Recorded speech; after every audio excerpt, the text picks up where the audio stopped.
कुसुंबी मेढा रस्त्याचे काम चांगल्या प्रतीचे होण्यासाठी दक्षिण विभागातील शिवसेना उद्धव बाळासाहेब ठाकरे गटातील कर्तव्यदक्ष नागरिकांनी रस्त्याची पाहणी करून चांगल्या प्रतीचा रस्ता व्हावा अशी मागणी केली।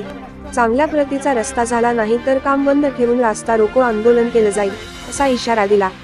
कुसुंबी यात्रा तोंडावर आली असतानाच कुसुंबी येथे प्रशासनाची आढावा मीटिंग झाली होती। या आढावा मीटिंगमध्ये तहसीलदार हनुमंत कोळेकर यांनी संबंधित अधिकाऱ्याला सूचना देऊन यात्रेच्या अगोदर काम करण्यासाठी सूचना दिल्या होत्या, परंतु काम चांगल्या प्रतीचे नाही असे नागरिकांचे मत आहे।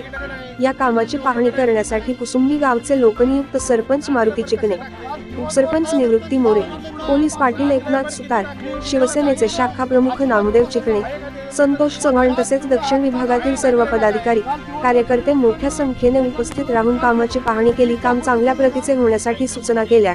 यावेळी संबंधित अधिकाऱ्यांनी रस्त्याचे काम चांगल्या पद्धतीचे केले जाईल असे आश्वासन दिलेले आहे। न्यूज मराठी लाईव्ह प्रतिनिधी श्री संजय वांगडे, मेढा जावली।